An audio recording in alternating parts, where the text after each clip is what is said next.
put yourselves for just a moment in their shoes. Imagine being a parent who cannot feed your children the food they need to grow. It's beneath this body to cut food assistance for those who are struggling the most among us. That was Senator Kirsten Gillibrand passionately defending the food stamp program, which is facing major cuts. And what I'm sorry to say was a bipartisan vote against the interests of the poor.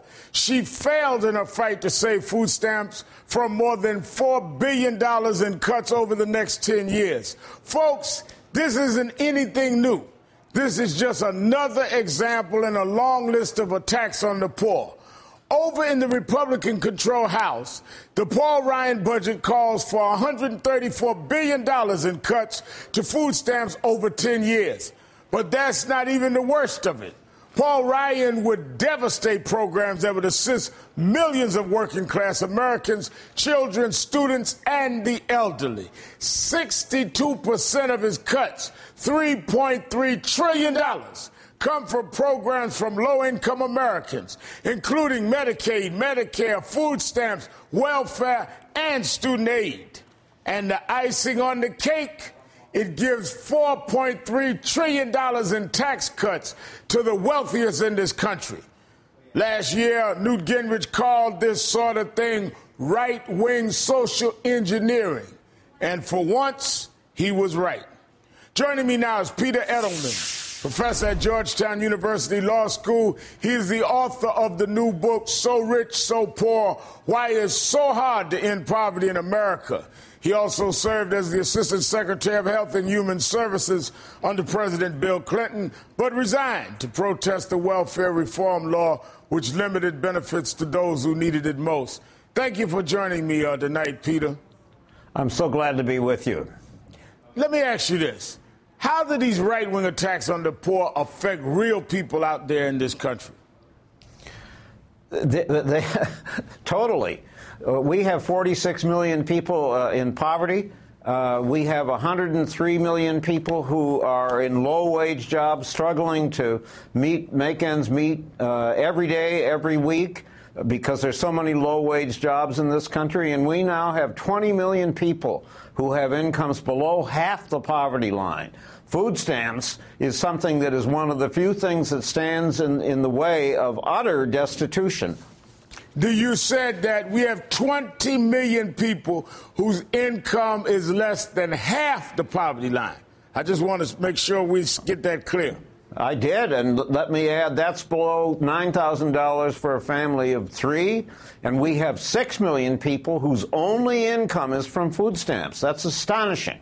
Now, the average household food stamp or SNAP assistance is $287. 75% of those households include a child, a disabled person, or someone older than 60. So we're talking about people who are either elderly, disabled, or children in large part that will be affected by these cuts. That's absolutely right. And so just thinking on an annual basis, a family of three that has no other income, $6,000, a third of the poverty line. This is the basic safety net that we have in this country, particularly after we've essentially destroyed in more than half the country cash assistance, what we called welfare, for mothers with children. So mothers and children are hit doubly hard, triply hard by somebody wanting to cut food stamps and take them away. Now, I was touched this morning reading in the Huffington Post a post where families are falling through the safety net. Brianna Butler, a 19-year-old single mother with no one to look after a 10-month-old daughter. When Butler runs out of money for baby food, she gives her daughter nothing but water or juice for a day or two.